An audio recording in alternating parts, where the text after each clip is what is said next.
जी बच्चे, third part में ये हम लोग देखेंगे कि पल्मोनरी एम्बोलिज्म जो होता है ये कैसे मैनिफेस्ट होता है। सबसे पहले बच्चे ये टेबल जो है it's an ideal table to compare acute massive pulmonary embolism, acute small और medium scale pulmonary embolism and chronic pulmonary embolism. Pathophysiology बच्चे देखेंगे।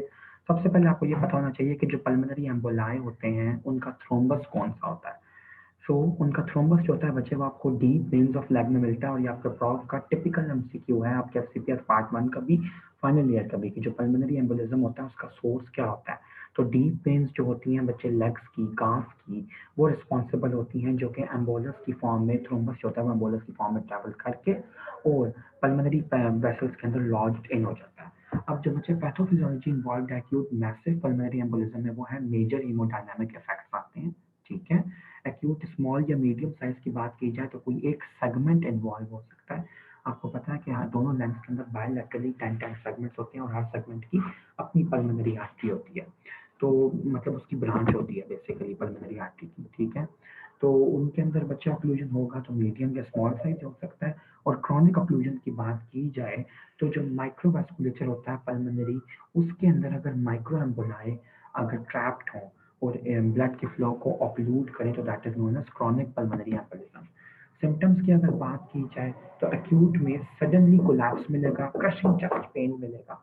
और जो आपका स्मॉल वाला होता है बच्चे, इसके अंदर चूंकि सेगमेंटल इन्वॉल्वमेंट ज़्यादा इंपॉर्टेंट होती है, तो आपके लंग्स के जितने भी सेगमेंट होते हैं इनकी जो एपाइसेस होती हैं, जो इनकी एपेक्स होती हैं वो हाइलम की तरफ डायरेक्टेड होती हैं, और जो इनकी बेसेस होती हैं बच्चे वो पेरिफेरी की तरफ डायरेक्टेड होती हैं। जैसे फॉर एग्जांपल अगर ये लंग है डिफरेंट सेगमेंट में, तो ये इनकी बेस है। ठीक है। तो बेस के पास जो वास्कुलेचर है वहाँ पे आपके स्मॉल साइज जो इंफार्क्ट्स होते हैं या जो कंसिक्वेंसेज होते हैं पल्मोनरी एम्बोलिज्म के, वो ज़्यादा कॉमन होते हैं। तो इसके अंदर आपको प्लूरिटिक चेस्ट पेन हो सकता है क्योंकि जो ओवरलॉन्ग पल्मोनरी प्लूरा होती है उसकी इन्वॉल्वमेंट हो सकती है इसके अंदर। क्रॉनिक पल्मोनरी एम्बोलिज्म की अगर बात की जाए तो एक्सेप्शनल डिस्पिया मिलता है पेशेंट को, किसी भी एक्टिविटी के ऊपर डिस्पिया हो सकता है। और लेट प्रेजेंटेशन की बात की जाए तो और पल्मोनेल मिलता है। ठीक है। याद रखिएगा कि पल्मोनरी एम्बोलिज्म जो एक्यूट होता है उसमें कॉज ऑफ डेथ जो होती है एक्यूट में वो रेस्पिरेटरी इनसफिशिएंसी बनती है ज्यादा, लेकिन क्रॉनिक वाले में कॉर्ड पल्मोनेल यानी कि जो आपका क्रॉनिक हार्ट फेलियर होता है, जो कंजेस्टिव हार्ट फेलियर है, राइट हार्ट फेलियर की वजह से हार्ट टोटली ओवरऑल फेल हो जाता है, that is known as cor pulmonale. और क्रॉनिक पल्मोनरी एम्बोलिज्म में वो ज्यादा कॉमन है। ठीक है। साइंस की अगर बात की जाए, they are of very importance. आपको पता है कि जब भी आपका पल्मोनरी वास्कुलेचर ऑब्स्ट्रक्ट होगा तो उसके कंसिक्वेंसेस हार्ट को और हार्ट से पीछे वीनस सिस्टम्स को भुगतना पड़ते हैं। ठीक है। आप लोगों को अगर एनाटॉमिकल रीजन देना चाहूँ तो ये बेसिकली इमेजिन योर हार्ट, और यहाँ से आपकी जो पल्मोनरी वास्कुलेचर है वो लंग की तरफ जा रहा है। तो किसी भी किस्म का जो ऑक्लूजन होगा पल्मोनरी वास्कुलेचर में उसका डायरेक्शन राइट वेंट्रिकल से राइट एट्रियम, राइट एट्रियम से सुपीरियर वीना केवा और इंफीरियर वीना केवा तक आएगा। तो आपको पता है सुपीरियर वीना केवा किससे बनती है? राइट और लेफ्ट ब्रेकियोसेफेलिक वेन से मिलकर, और एक जो ब्रेकियोसेफेलिक वेन होती है वो इंटरनल जगुलर वेन और सबक्लेवियन वेन से मिलकर बनती है। तो सबसे पहली चीज आपको मिलेगी रेज्ड जेवीपी। इंफीरियर वीना केवा की अगर बात की जाए तो इंफीरियर वीना केवा नीचे हेपेटिक वेन्स के थ्रू कनेक्टेड होती है लिवर के साथ, तो हेपेटिक कंजेशन मिल सकती है आपको, एलएफटी डिरेंज मिल सकते हैं। साथ ही साथ अगर हम लोग फर्दर नीचे आए तो पोर्टल वेन की भी डिस्टेंशन मिलेगी। ठीक हो गया, सॉरी। और पोर्टल वेन की डिस्टेंशन के साथ साथ आपको एसाइटिस भी मिल सकती है। ठीक है। यानी कि पेरिटोनियल कैविटी में फ्लूइड की एक्यूमुलेशन मिल सकती है मोर देन नॉर्मल। तो ये सारी चीजें यहाँ पे बताई हैं। लाउड P2 मिलेगी अगर आप हार्ट का एग्जामिनेशन करेंगे। यूरिन आउटपुट डिक्रीज मिल सकता है। क्यों? क्योंकि पल्मोनरी एम्बोलिज्म है, जब ब्लड ऑक्सीजनेट होने के लिए लंग्स में जा ही नहीं रहा तो फिर ब्लड जो है वो लेफ्ट साइड के हार्ट को कैसे मिलेगा? क्योंकि ब्लड जो है वो लंग्स से होता हुआ लेफ्ट साइड के एट्रियम और लेफ्ट साइड के वेंट्रिकल में जाता है। तो आपका कार्डियक आउटपुट डिक्रीज करेगा तो आपकी पेरिफेरल परफ्यूजन कम होगी, जिसकी वजह से साइनोसिस हो सकता है और यूरिन आउटपुट डिक्रीज कर सकता है, ओलिग्यूरिया हो सकता है, टैकीकार्डिया आपको मिल अच्छा। उसके बाद अगर हम लोग एक्यूट स्मॉल या मीडियम साइज पे आए तो इसके अंदर आपको टैकीकार्डिया मिल सकता है। ठीक है। प्लूरल ड्रब मिल सकती है, मैंने आपको बता दिया प्लूरल ड्रब की वजह। रेज्ड हेमी डायफ्राम मिल सकता है अगर नीचे के बेसल सेगमेंट्स की इन्वॉल्वमेंट है, क्रैकल्स मिल सकते हैं, और लो ग्रेड फीवर भी इवन मिल सकता है। क्रॉनिक पल्मोनरी एम्बोलिज्म की बात की जाए तो अर्ली साइंस उसके काम होते हैं, वो इजीली डिटेक्टेबल नहीं होते। लेटर की बात की जाए तो राइट वेंट्रिकुलर हाइपरट्रॉफी की वजह से आपको राइट वेंट्रिकुलर हीव मिलती है, जिसको हम लोग पैरास्टर्नल हीव भी कहते हैं, और P2 जो होता है वो इसके अंदर भी लाउड मिलता है। चेस्ट एक्सरे की बात की जाए तो बच्चे ओलिजीमिक फील्ड्स आपको मिलती है पल्मोनरी एम्बोलिज्म पे। मैं अभी आपको दिखाता भी हूँ एक रेडियोग्राफ। स्मॉल या मीडियम पल्मोनरी एम्बोलिज्म की बात की जाए तो प्लूरोपल्मोनरी ओपेसिटीज मिल सकती हैं, प्लूरल एफ्यूजन भी मिल सकती है। क्रॉनिक पल्मोनरी एम्बोलिज्म की बात की जाए तो फिर वही वाली बात कि आपको राइट एट्रियम और राइट वेंट्रिकल की एनलार्जमेंट मिल सकती है, लेकिन प्रेडोमिनेंटली राइट वेंट्रिकल की मिलती है। ईसीजी की बात की जाए तो टिपिकल पैटर्न है S1Q3 T3 पैटर्न, ठीक है, और टी वेव की इन्वर्जन बेसिकली इनमें मिल रही है, और राइट बंडल ब्रांच ब्लॉक भी मिल सकता है। साथ ही साथ मीडियम की अगर बात की जाए तो इसमें सिर्फ ईसीजी में आपको साइनस टैकीकार्डिया मिलता है, और उसकी वजह बेसिकली यही होती है कि जब परफ्यूजन इम्पेयर होती है, डिस्निया हो सकता है, जिसकी वजह से एंग्जाइटी के अंदर हार्ट रेट जो होता है वो रेस कर जाता है। उसके बाद है क्रॉनिक पल्मोनरी एम्बोलिज्म, तो इसके अंदर आपको properly enlarge pulmonary arterial trunk और हार्ट मिलेगा, और ईसीजी के ऊपर आपको राइट वेंट्रिकुलर हाइपरट्रॉफी मिलेगी। राइट वेंट्रिकुलर हाइपरट्रॉफी और लेफ्ट वेंट्रिकुलर हाइपरट्रॉफी ईसीजी पे कैसे मैनिफेस्ट होती है, मैंने आप लोगों को पहले भी बताया था। अगर राइट वेंट्रिकुलर हाइपरट्रॉफी है तो राइट एक्सिस डेविएशन मिलेगी, लेफ्ट वेंट्रिकुलर हाइपरट्रॉफी है तो लेफ्ट एक्सिस डेविएशन मिलेगी। एक और चीज़ यहाँ पे हाईलाइट करता चलूँ, जब आप लोग क्लिनिकल प्रैक्टिस में जाते हैं, खास तौर पे हाउस जॉब में, तो अगर एक पेशेंट पल्मोनरी एम्बोलिज्म का होता है तो अक्सर हाउस ऑफिसर्स अपने सीनियर से क्वेश्चन पूछते हैं कि पल्मोनरी एम्बोलिज्म का फॉर एग्जांपल अगर ये सस्पेक्टेड पेशेंट था तो इसकी ईसीजी में हमें S1Q3 T3 साइन क्यों नहीं मिला। सबसे पहली बात ये याद रखिएगा कि S1Q3 T3 साइन जो होता है वो इनएविटेबल साइन नहीं है, मतलब ऐसा साइन नहीं है कि हर हाल में आपको ईसीजी पे वो मिलेगा ही मिलेगा, कभी मिल जाता है कभी नहीं मिलता। बुक्स के अकॉर्डिंग जो इसका इंसिडेंस है वो तकरीबन 30% है। If I am not wrong, मैं गलत भी हो सकता हूँ यहाँ पे, कि 30% केसेस में ये मिलता है, बाकियों में तो मिलता ही नहीं है ईसीजी पे। आर्टीरियल ब्लड केसेस की बात की जाए तो ऑक्सीजन और कार्बन डाइऑक्साइड के लेवल्स कम होंगे, ठीक हो गया, और इसके अंदर भी आपको ऑलमोस्ट यही प्रेजेंटेशन मिलती है। और क्रॉनिक पल्मोनरी एम्बोलिज्म में आपको PaO2 के लेवल्स काफ़ी ज़्यादा कम मिलते हैं, खासतौर पे एक्सर्शनल टेस्ट जब करवाए जाए, ठीक है। ऑल्टरनेटिव डायग्नोसिस बच्चे आप लोगों ने साथ साथ देख लेने हैं। उसके बाद अगर हम लोग डिस्कस करें कि इनकी रेडियोग्राफिक प्रेजेंटेशन कैसी कैसी होती है, तो ऑलिजीनिक लंग फील्ड से मुराद ये है कि जिस जगह पे पल्मोनरी एम्बोलिज्म होगा उसके डिस्टल जो वास्कुलेचर होगा वहाँ पे ब्लड नहीं जाएगा, क्योंकि आप खुद देखें that's a natural thing. For example मैं कहता हूँ कि ये कोई मेजर आर्टरी है, यहाँ पे इसकी डिफरेंट ये ब्रांचेस जा रही हैं, और ऑक्लूजन यहाँ पे है तो ब्लड फ्लो आगे नहीं जा सकता।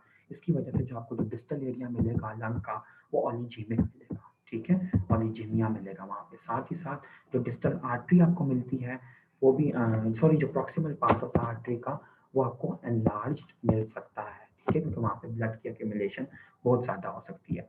इसके अलावा एलिवेटेड हेमी डायफ्राम मिल सकता है, ठीक है, और हॉरिजॉन्टल लिनियर ओपेसिटीज मिल सकती हैं, खासतौर पर लोअर जोन्स में प्लूरल एफ्यूजन मिल सकती है, blood stain wait shaped opacities मिल सकती हैं, और पल्मोनरी ओपेसिटीज डिफरेंट फॉर्म में जो रैंडम डिस्ट्रीब्यूशन में होती हैं वो भी मिल सकती हैं। सबसे पहला फ्रेंड बच्चे पल्मोनरी एम्बोलिज्म का देखिए, ये है आपके पास हैम्पटन साम्प। हैम्पटन साम्प के अंदर बच्चे देखेंगे प्लूरा बेस्ड क्लासिफिकेशन होती है, ठीक है, प्लूरा से रिलेटेड। ये देखिए प्लूरा की तरफ इसकी बेस है, और इसको हम कहते हैं प्लूरल बेस्ड क्लासिफिकेशन। हैम्पटन साम्प जो है ये पल्मोनरी एम्बोलिज्म का एक टिपिकल साइन। उसके बाद बचे जो नेक्स्ट साइन हम लोग पढ़ने वाले हैं that is western mark sign, लेकिन पहले आप लोग इसकी पैथोलॉजी समझ लिए चलिए। अच्छा देखिए, फॉर एग्जांपल अगर पल्मोनरी आर्टरी के अंदर यहाँ पे एम्बोलस और यहाँ से ब्लड फ्लो आ रहा है और ब्लड फ्लो आगे नहीं जा पा रहा, तो क्या होगा, ब्लड फ्लो इस वेसल में एक्यूमुलेट हो जाएगा, ब्लड इसके अंदर एक्यूमुलेट हो जाएगा, तो ये वेसल जो कि आपको डायलेटेड ब्लड की वजह से जो कि आगे नहीं जा पा रहा, और जो डिस्टल वेसल उनकी बचेगी आपको कोलैप्स्ड मिलेगी, ठीक है, नैरो हुई मिलेगी। ये आपने याद रखना है, यही साइन जो है actually this is the basis of western mark sign. ये देखिए, ये इसके अंदर आपको ऑलिजीमिक फील्ड्स नजर आती हैं, ऐसी फील्ड्स जिनका वास्कुलेचर जिसकी ब्लड सप्लाई डिस्टर्ब हुई है। दूसरी रेडियोग्राम के अंदर भी ये देखिए ऐसा दिखाया है कि ये डिस्टर्ब एरिया ही है, ठीक है, ये वेस्टर्न मार्क साइन है। उसके बाद बच्चे ये देखिए कि आप लोगों ने इन्वेस्टिगेशन क्या करनी है। सबसे पहले अगर आपने वीनस थ्रोम्बोएम्बोलिज्म सस्पेक्ट किया है, खासतौर पर ऐसे केसेस में ना आपको हिस्ट्री मिलती है, किसी न किसी ट्रॉमा की हिस्ट्री भी मिल सकती है, ठीक है, या किसी बंदे का कोई फ्रैक्चर वगैरह होगा, लेकिन इसके अंदर तो मतलब फैट एम्बोलिज्म वगैरह आ सकता है, ठीक है।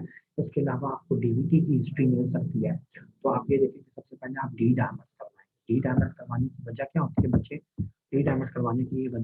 जब भी क्लॉटिंग प्रोसेस ये कन्वर्ट होता है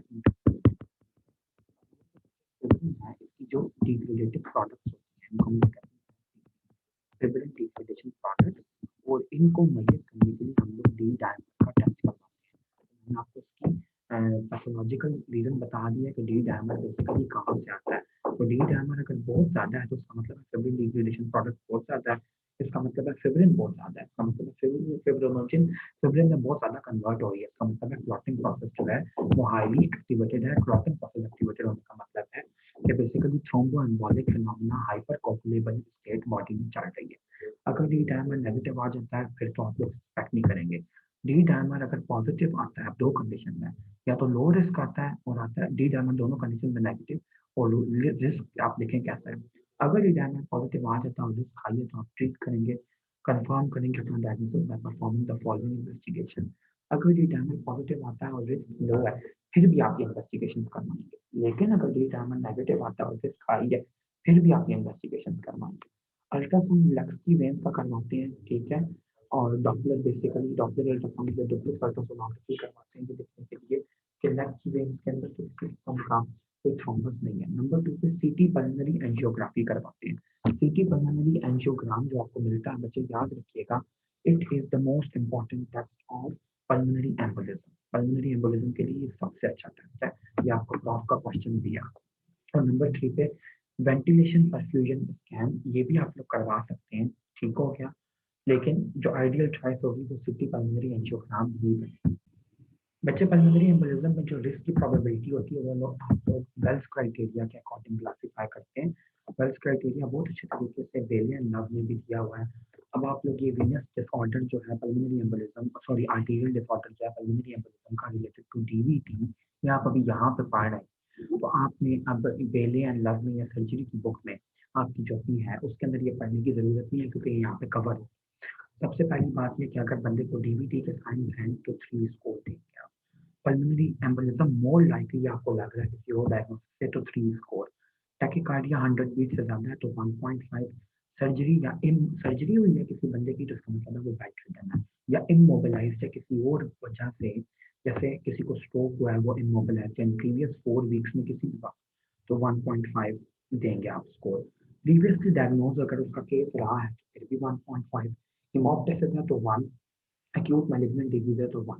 इन सारी कंडीशन ये आपको बताती हैं कि पेशेंट की रिस्क स्ट्रेटिफिकेशन क्या है। जो ट्रेडिशनल क्लासिफिकेशन है वो कहती है हाई रिस्क होता है, टोटल स्कोर 12.5 है। हाई रिस्क हम कहते हैं 6 से ज़्यादा, और मॉडरेट रिस्क 2 to 6, और लो रिस्क 2 से कम।